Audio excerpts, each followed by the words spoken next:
Hi, this is the Black Bear Prepper, and as promised for our winter camping and our tent section, we're going to do kind of a tips and tricks section. We're going to talk a little bit about stakes and then some of the kind of ideas we need to do with maintenance and keeping track of our tents. So the first one we're going to start out with is your standard aluminum or steel, spike stake. These are what's going to come in most of your tents. They're totally fine for 90% of what you do around here. I prefer the aluminum ones. This happens to be a steel one. The steel ones are a little nicer because if you bend them, you can bend them back. So a lot of times for car camping, I like steel because I can heat them up and I can bend them back in place if I bend them.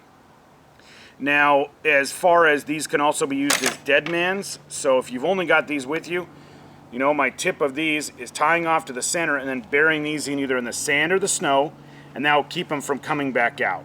So kind of a neat idea there. Now the next stake is a real popular one too, and these are great for areas where you have lots of rocky soil, really hard clay type soils. This one happens to be made by MSR, but a lot of companies now come with these. Nemo comes with a stake like this, your Big Agnes, all those kind of tents come with these tri-stakes. I found them to be pretty hard to put in, but if you have to whack them, they tend to hold up a little better. The one problem I have had with them is they bend at this point right here when you whack them really hard, so make sure you're whacking straight on them. And again, we want to, with all these stakes that we're going to be talking about today, we want to put them in at a 45-degree angle, not too low because they'll slide right through, and not too far up because they'll pull out. So we want to make sure our hook is facing backwards and that we're driving it at a 45-degree angle as far down as we can. Now, if we can't get it down all the way, we want to make sure our rope is down here. We don't want to put it up here. If the ground, if we're able to get it into the ground only that far, we want to make sure our tent is hooked here, not clear up here where it can pull it out.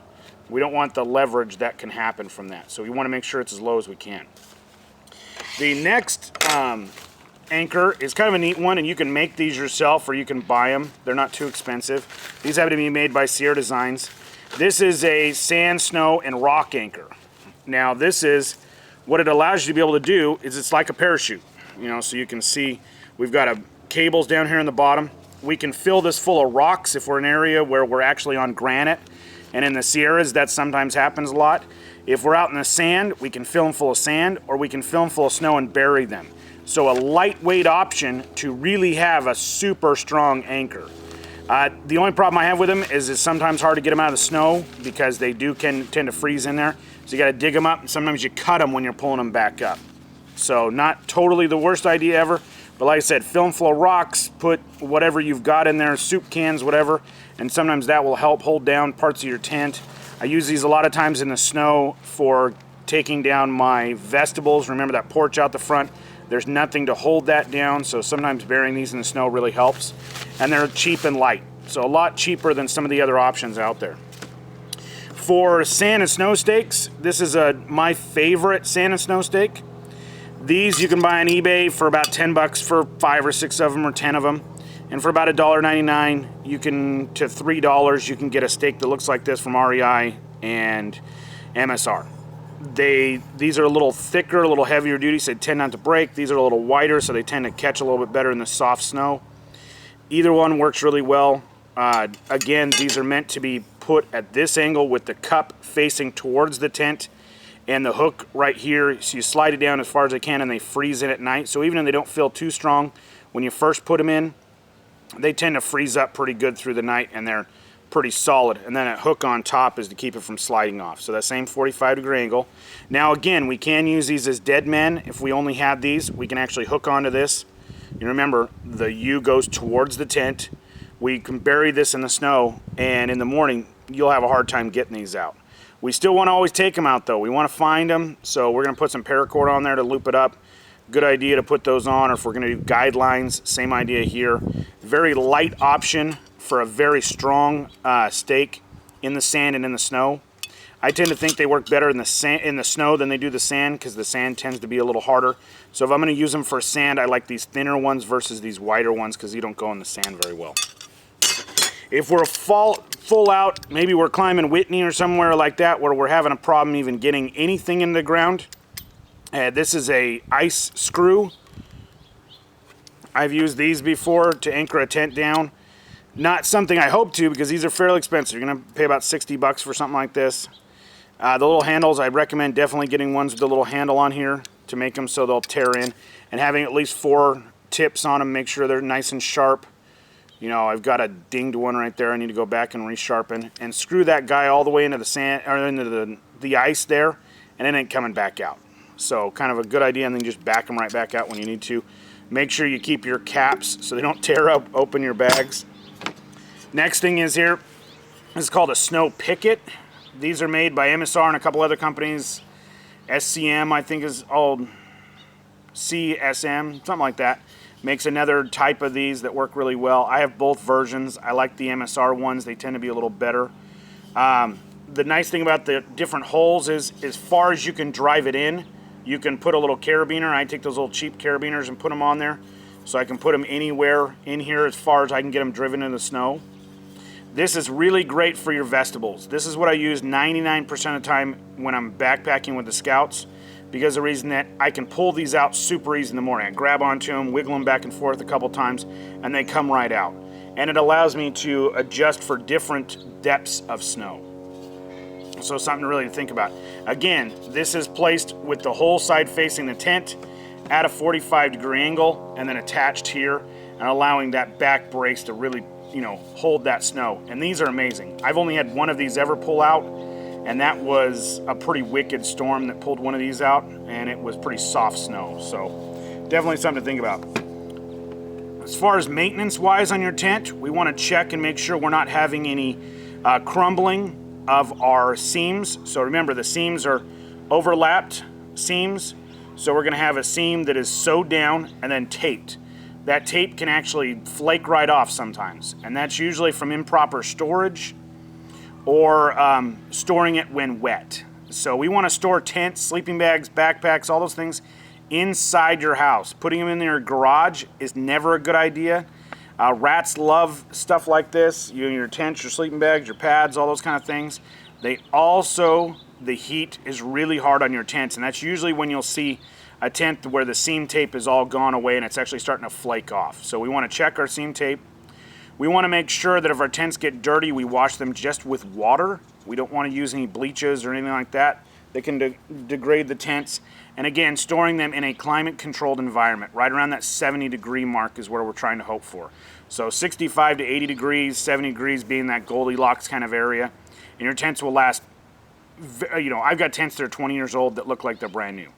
So in one of our other videos, you see an old half dome that's at least 15 years old, and the seam tape on it's amazing. So definitely something to think about. The next thing we're going to talk a little bit about is stake placement. So how we should put stakes in the ground as we're staking down our tents. Now, if you have, like, let's say a square tent, like your half domes, things like that, you're going to start here at the bottom. So you've got 6 stakes usually in that tent. So you've got one at the bottom, then you're going to cross all the way up and stake down the top corner, pulling it tight. So you're going to pull these 2 apart. Then you're going to come over here to 3. You're going to pull this side apart from each other, and then down to 4 and pull that down. Now, most of the time, that's going to take care of your smaller tents, your 3-season type tents. Some of your 4-season tents will also have a 5 and 6. And again, we pull across to pull it out taunt, and do that. Now, if it's in a windy or snowing type situation, I like to stake down my tent first so that the tent doesn't blow away while I'm trying to set it up. Then at that point, after I put on my vestibule, I'm going to go ahead and stake down, and that's usually on the half dome. You'll see 5 and 6 will be your actual vestibules on both sides. So your areas off to the side will you put a stake out on the outside, and that will hold it down. Now, as far as you're going to do the same idea if you're doing your guidelines, try to make sure those guidelines get set in there, and always, you know, a lot of times guidelines are a lot better if you use a dead man type scenario. If you're doing a tent that kind of has that teardrop type shape, we're going to go 1, 2, 3, 4, then back up to the rounded part on the top, because that doesn't have to be as taut as the rest of it, and that will keep your tent really well set up. Last thing Poles. Poles tend to have a lot of problems with people breaking them, stepping on them, so we want to make sure people don't step on them. If they do break, usually you can carry those sleeves with you and duct tape them down.